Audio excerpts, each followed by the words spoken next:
One, two, three.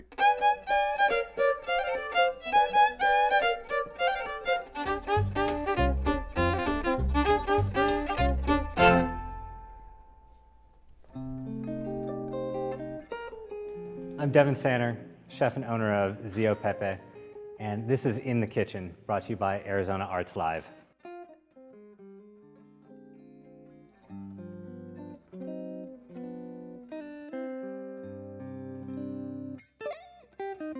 My love letter to Tucson here, my ready for Renaissance meal that we'll be serving out of Zio Peppe, features a whole collaboration, a confluence of cultures that have shaped Tucson terroir. What are the flavors of Tucson that have evolved over millennia here, and what it represents in the contemporary context, and how we are poised for a Renaissance that involves community, culture, and cuisine. So I'm going to walk you through this meal and talk about one of the most important things, to my mind, about this culinary renaissance, which is our collaborations with the local culinary scene. In a nutshell, Zio Peppe is an Italian-American restaurant, but it really is about the terroir of Tucson. It's taking ingredients and flavor profiles from the Tucson region and filtering them through a lens of Italian-American cuisine. So we'll have hearth-fired pizzas, but we'll incorporate things like we'll do a pizza banderas, so having red and green chili sauce and smoked turkey, and we'll have other components that are really indicative of Southwestern, of Sonoran, of Tucson cuisine, and that will come through, I think, in the meal tonight. So we'll start off here with our antipasti, a couple of crostini that we'll be doing. And we'll get a little Alfonso's olive oil here just to slick the pan. We're going to griddle up some bread. So Alfonso's, another one of the local partnerships we're proud to have. Alfonso's locally in town, they bring in and create their own blends of olive oils, and lots of flavored olive oils, single origin olive oils, and it's part of, I think, a great growing awareness amongst consumers about what's out there, and what flavors can be brought to bear in a meal, and getting that locally rather than having to specialty order it from Williams-Sonoma or some outside source. We've got great flavors right here in Tucson. So right now I'm griddling off some ciabatta here and some focaccia, and I've got some Mesquite Flour biscuits I'm just going to toast up as well. And what's special about these breads is really the revolution in heritage grain movement that's been embraced here in Tucson and championed by Don Guerra of Barrio Bread, who has been nominated for James Beard Award as Best Baker. And he has really been at the forefront of bringing attention to the heritage grain scene and the folks at BKW Farms and other places around our food shed that have started to cultivate again heritage grains that were brought by Eusebio Kino in the late 17th century by the Jesuit missionaries who came and arrived here in the Pimeria Alta, the region that we now call Northern Sonora and Southern Arizona. And so there are these heritage grains like white Sonoran wheat that are not in the cultural vernacular for the rest of the country, but here in Tucson, it is gaining popularity, and Don's breads and the breads that we'll be making at Zio Peppe will feature these heritage grains: hard red wheat, white Sonoran wheat, Pima Club wheat. And then another ingredient that we love to use here in our breads and baked products, mesquite flour. So mesquite flour is harvested from the mesquite pods, from the mesquite trees, end of monsoon season, and they can be ground into a fine flour, highly nutritive and low glycemic index, and it's a great flour replacement for folks who are gluten sensitive. And it's delicious, has a great nutty, earthy flavor to it, little hints of a smokiness and a molasses sort of flavor as well. Most folks in this region think of, or most folks outside of this region, I should say, think of Tucson and Arizona as a desert wasteland. And they don't realize that it's one of the most biodiverse regions in the world. It's the most biodiverse desert in North America. And also, Tucson, just on the outskirts of town here, we have the longest continuously farmed land in America. 4,000-year agricultural history here. And there are sites that you can go to, the Marana Heritage Site, where you will find corn, potsherds that bearing corn that was grown here 4,000 years ago. Other heritage ingredients like tepary beans. This is Fiore di Capra goat cheese that is made here locally. It's a local creamery. You can catch them at the farmers markets. Rito Farmers Market. And if you're traveling to see us at Zio Peppe out on the near east side, swing a few blocks down, catch them at Udall Park at the farmers market there. And then another one of our great local assets here for providing us food, Iskashita Refugee Network.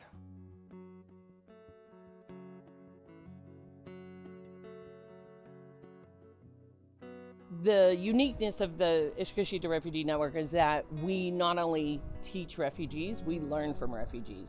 And there's a multicultural exchange on sustainability, composting, growing in the desert, as well as edible foods and what defines a food resource in the desert. So pumpkin leaves are not typically known as a food resource, but our Congolese and other populations thrive and look for these food resources. Seville oranges are known as ornamentals.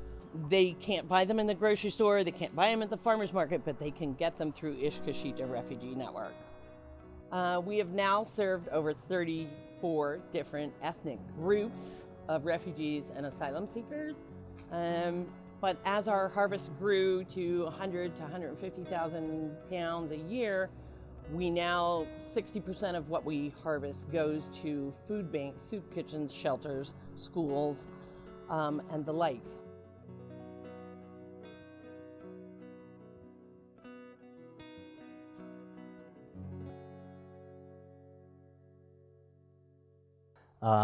Another heritage ingredient I've got right here, also from the San Javier Co-op, and this is from the Tohono O'odham Nation. This is Baidaj Sitol, or saguaro cactus syrup. All right. Moving along to our next hors d'oeuvre here, we've got our white Sonoran wheat ciabatta. We'll just give a little spread of ricotta cheese here.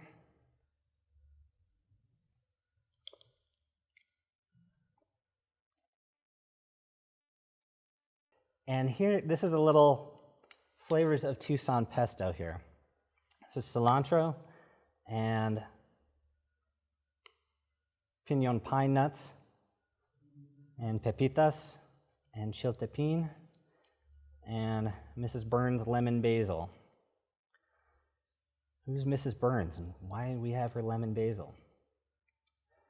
Another reason for Tucson's designation by UNESCO as a World City of Gastronomy, an honor we received in December of 2015, is because we had one of the world's earliest and foremost food banks, or seed banks, I should say, in native seed certs founded in 1983.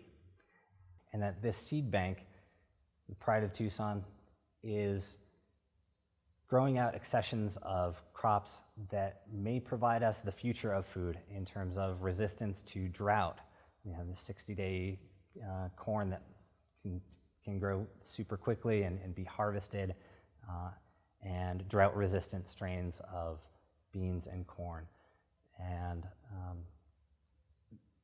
things that may last past whatever pestilence we face and give us an opportunity to have genetic diversity rather than a monoculture in our food. And we'll just finish this with some little lily blossoms here. All right. And these precious little items here, that you see, these are Choya Buds, another gift of the Tohono O'odham Nation here, available at the San Javier Co-op. Right around this time of year, if you were to drive to the west side of Tucson, out to Gates Pass area, and just look around, you will see miles and miles of Choya cactus just ready to bloom. The buds are still tightly closed here, and in just a couple of weeks, just shortly past Easter, they'll explode. You'll see this sea of magenta blossoms just blanketing the desert floor. Right before that happens, right about this time, folks in the Tohono O'odham Nation will go out and harvest these, hand-picking these Choya buds, plant by plant, and then they dry them, and that's the harvest from the year that becomes available for the next year. And they store indefinitely like this, and then you simply slow cook them, rehydrate them, and they make fantastic pickles, which is what we are serving here. This is Choya Bud and escabeche, Mexican-style pickle on these. You can use them just cooked and plain in salads, and they've got a flavor that's in the asparagus and artichoke sort of flavor profile. So another fantastic, relatively unknown ingredient to most folks, but this to me is really what speaks of renaissance of cuisine here, something that may have been not in our culinary vernacular, but is making a resurgence. Lastly, we've got our focaccia here, and we're going to take mayakoba bean puree. So mayakoba, which are similarly sweet, creamy, earthy bean, purees beautifully and also soaks up the flavor. We did bring in Italian import. We've got some white truffle pureed in here, lest we neglect the Italian heritage that inspired this. And lastly, we've got a little goat horn pepper relish. Goat horn pepper, also not common in our culinary vernacular, but a wonderful sweet hot pepper, somewhat like a Calabrian chili. Just a little dollop there. We'll garnish with i'itoi onions. So these i'itoi onions, they are a bunching onion that are bountiful right now. Another spring arrival. The lilies are popping up everywhere. And of course, onions and garlic and chives all being in the onion family. These guys are blossoming. And there are your love letter to Tucson antipasti there.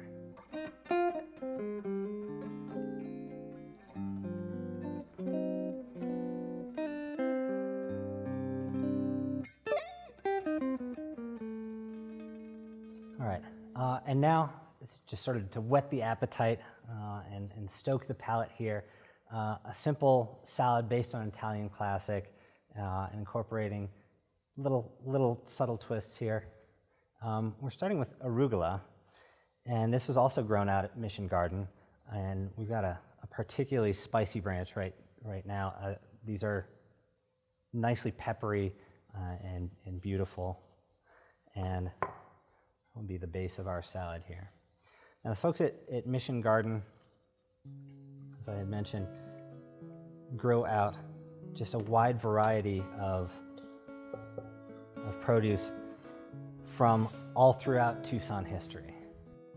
They have planted a 4-acre parcel right along the banks of Santa Cruz at the base of A Mountain, and it is a living museum where you can see centuries of agricultural history living right there. And they harvest and They've got crops that have grown out from the Hohokam from 4,000 years ago and from the Tohono O'odham, and then plantings and orchard and fields of what the Jesuits and Padre Quino brought in the late 17th century. And they've got later waves, the Anglo immigration here, and even an African-American garden plot there, where we've got some fantastic collards that have come up recently. And this is another one of those magical places, Mission Garden, that you really get to see culinary history and this part of the community that is a rebirth.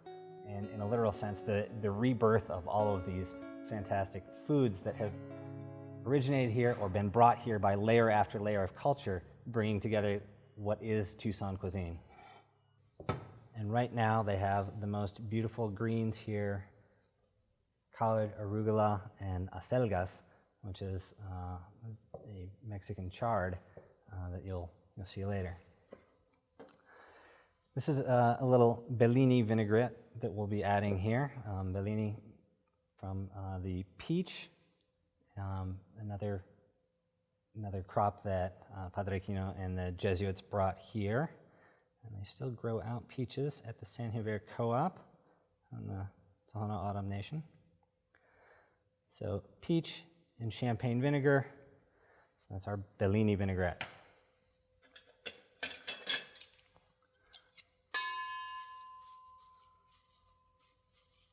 So light little toss.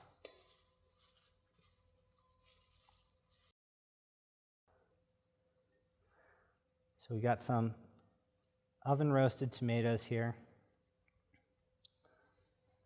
A little bit of sweet tart punch there. And candied pecans. Pecans, the Green Valley Pecan Company here has the largest pecan growing operation in the U.S. Another little, not terribly hidden, but not, I think, commonly known fact about Tucson culinary culture. So you can go out and tour. They've got just thousands of acres planted out there, and a storefront where you can get these fantastic little pecans. These, however, were gleaned by Iskashita Refugee Network. Again, they went out and harvested these and then spent the laborious time cracking all of these and preparing them for your meal. And if you ever wonder why pecan halves cost so much more than pecan pieces, try getting 10 pounds of these, cracking your way through them, and see how many of the halves you have left, and then you will know full well, and you'll have a much greater appreciation for what those folks at Iskashita have done in preparing these for your meal.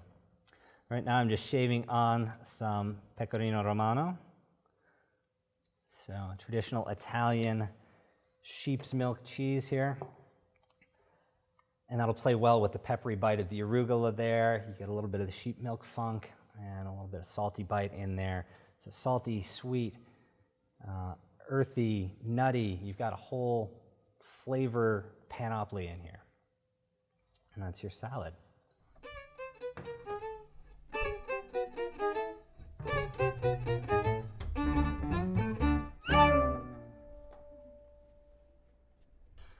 All right, your primo piatto tonight, your first course, which would often be a pasta course and a traditional Italian meal, but we love iconoclasm at Zio Peppe, and we like to break a little tradition. This one's not going too far afield, as in Italian meals you might find a polenta dish as a first course. And so we are taking a Southwestern twist on a polenta dish, and this is masa. So masa is maize that has been nixtamalized, so treated with lime, with calcium oxide to remove the endocarp. And what it does is it makes the nutrients in the maize more bioavailable, so your body can make better use of it. And this was discovered by Native Americans thousands of years ago, the process of treating maize with lime that results in a product that was more nutritive, and also then you can mill it into this lovely fine flour used to make tortillas and tamales, and in this case, a polenta that will taste of Christmas in Tucson to you, in the sense that you will really get sort of an analog flavor of a tamal here.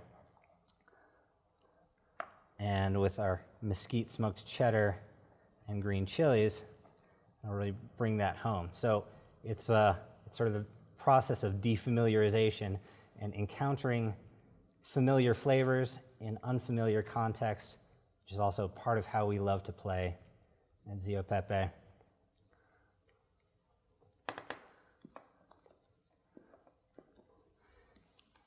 So I'm just going to be whisking in this masa into cream and milk here. And the dairy and beef industry also in Arizona is not often, I think, appreciated for what a significant contributor it has been. Those of us that are native Tucsonans and old as Moses know about the 5 C's of Arizona that we were taught represent the economy of Arizona, what it thrives on. You should be here in the kitchen with me, catching the steam coming off of this pot of masa. It's wafting up and already getting a scent of tamal in the air.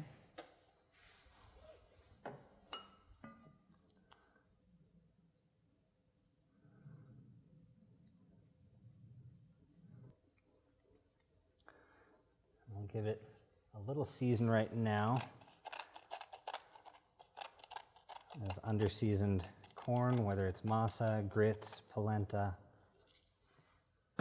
under-seasoned corn is no one's friend. A little salt and pepper. We'll hold back a little bit on salt right now, though, because the mesquite smoked cheddar that we'll be adding at the end is going to give it a little bit of saltiness as well, so we don't want to overdo it. Boiling, starting to get thick there. We'll add our fire roasted green chilies. Chili culture here in southern Arizona is popular, but I think the rest of the world doesn't appreciate the impact that southern Arizona chili culture has had on the world. So all the chili capital of the world, as they like to call themselves, Hatch, New Mexico, they are all growing out accessions of chilies that are by Tucson's very own Ed Curry. So somebody asks you if you want some Hatch chilies, you can tell them about Ed Curry and how it's really Tucson chilies. All right. Whisk in. Start getting our mesquite smoked cheddar in there.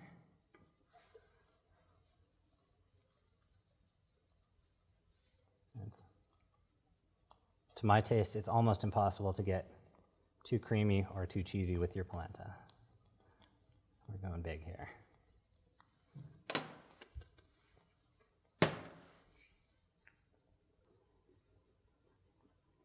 And at this point, I'm going to reduce the heat and let it work its magic with a touch of benevolent neglect.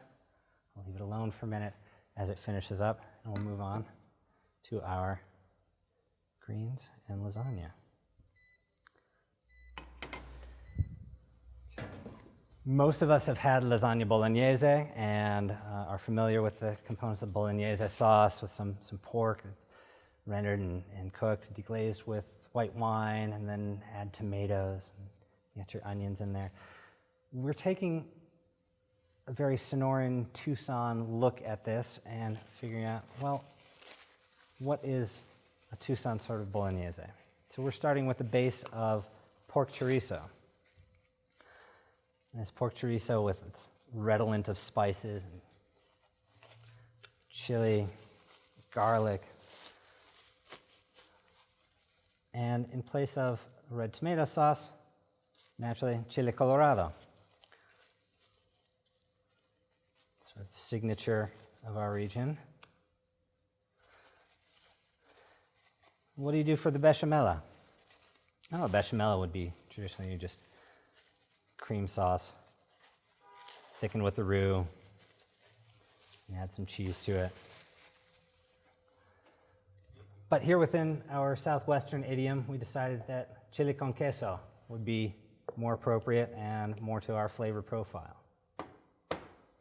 Keeping traditional ricotta in there, garnishing with some queso fresco and queso Oaxaca, also popular region.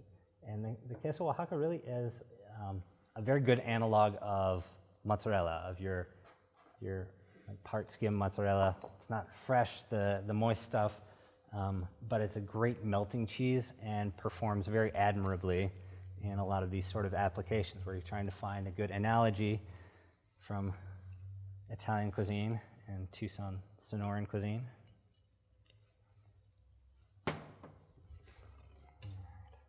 Get a pan going.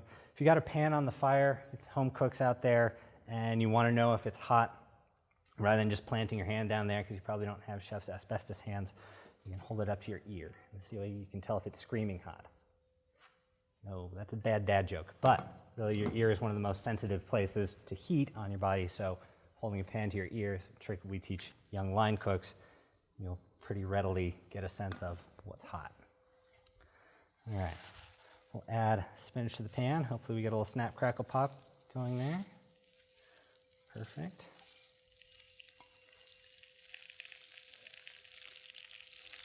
And a little bit of salt to help it sweat down. So this gorgeous spinach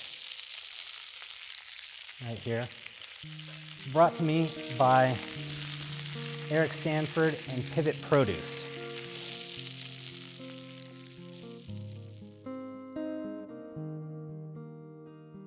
Our mission is twofold, right? There's where we get the products, which is small scale, family run organic farms in southern Arizona.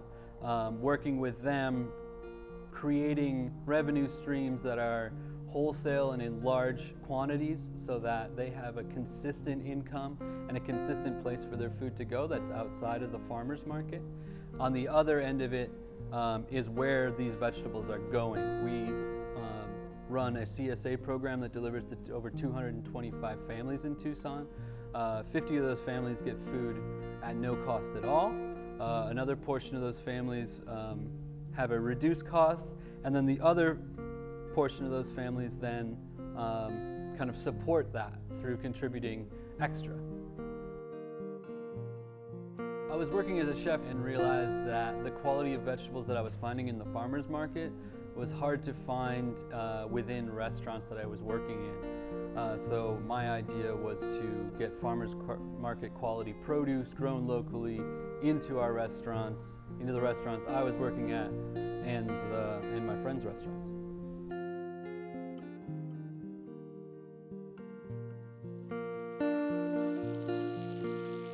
Pivot is a tremendous asset to our community and really part of bringing our culture together.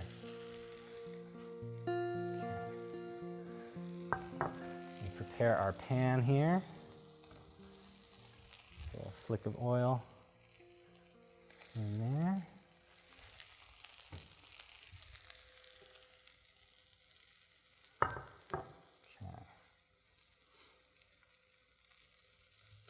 In with a layer of pasta.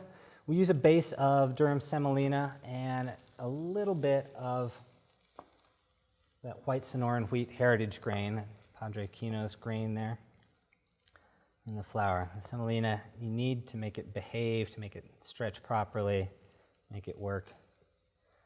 So we'll go in with our layer of, this is our chorizo and chile colorado base that's taking place of our what would be our Bolognese sauce. Layer of ricotta in there.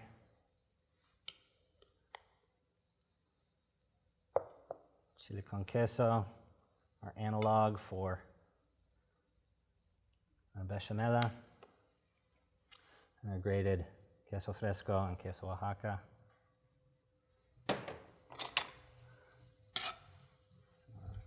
Beautiful local spinach here.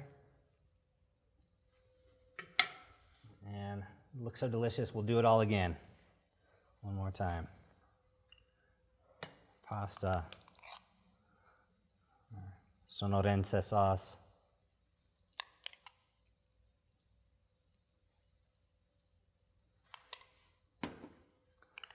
Ricotta.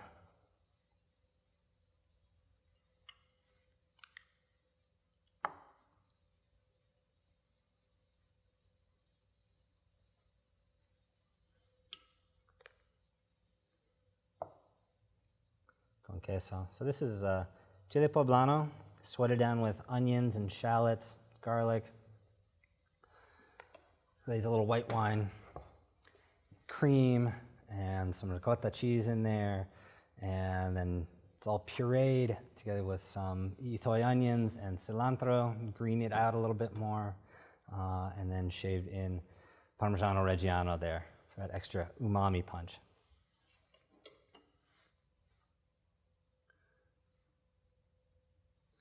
All right, one last to top.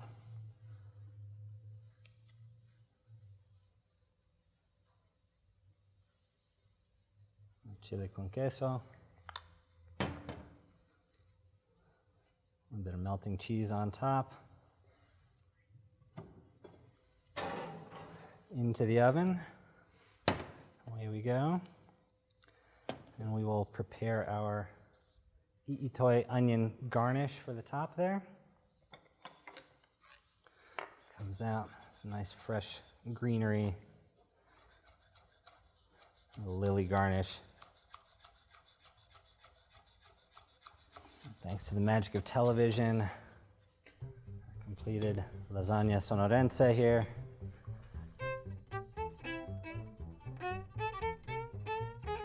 Finish with itoy.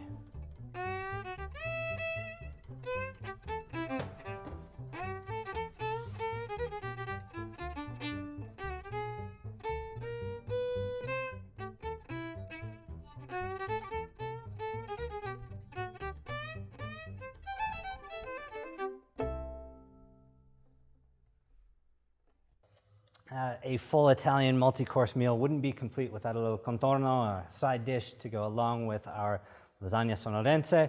So we're going to do some hearty greens alla Tucsona. So this is some collard by way of Blue Sky Organics in southern Arizona, and supplied to us by Eric Stanford and the great team over at Pivot Produce. Some really glorious late harvest stuff, and these collards are spectacular in that they get sweeter at the end of the season. A lot of greens will go more bitter, but these have wound up just delightfully sweet and amazing flavor in these. So we're going to cut those and combine them with acelgas. This is a product that is also now available through Native Seed Search. You can buy the seeds and plant your own acelgas. These Mexican chard from Magdalena, Sonora. So we're just going to give these a little rough chop here.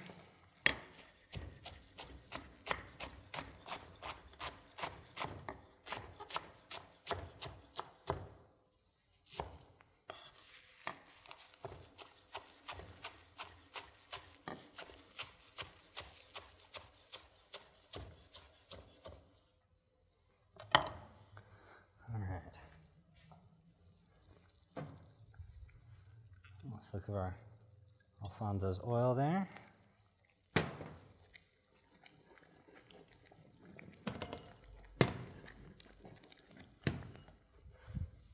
right, and in we go.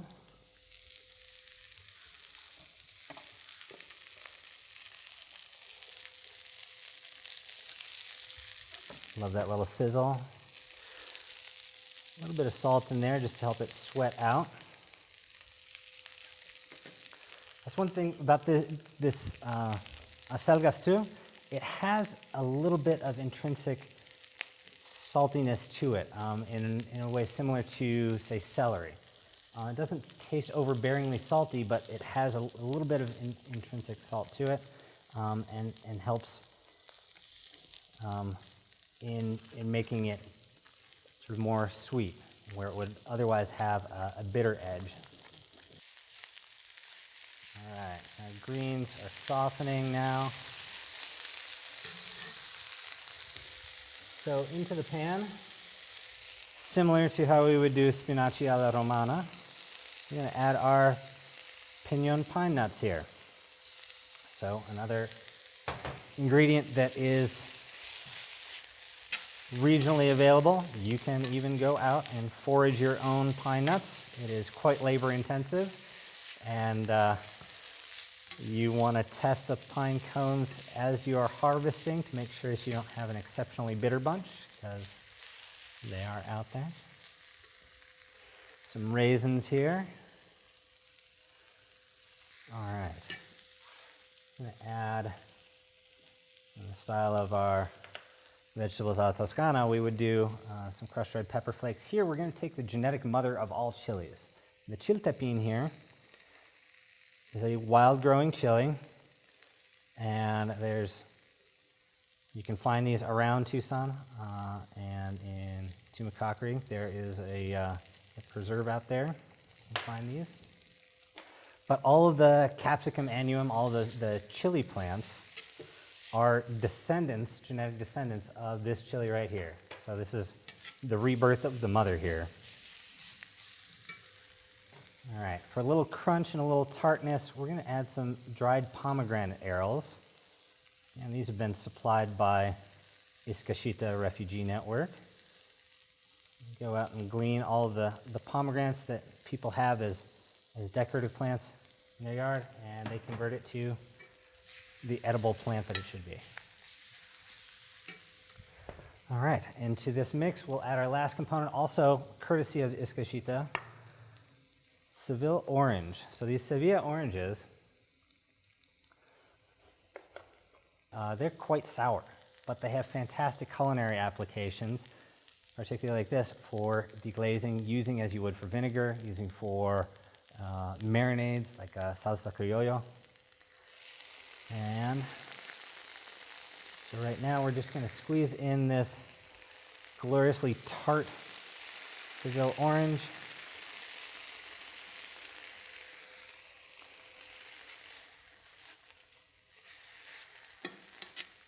So again, we're flavor balancing here. We got the tartness of the Seville orange, the sweetness of the raisins, a little nutty, a little bitterness from the pine nuts and from the greens themselves. Salty, sour, bitter, sweet, umami, all coming together.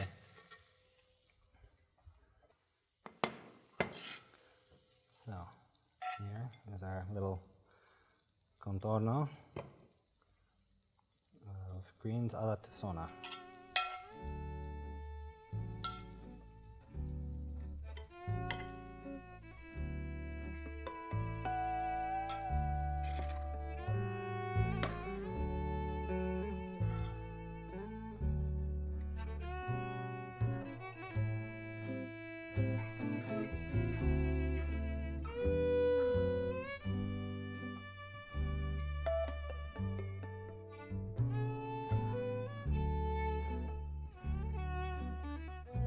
So that's my love letter to Tucson cuisine, to our community, to our culture, and here's to Tucson Renaissance.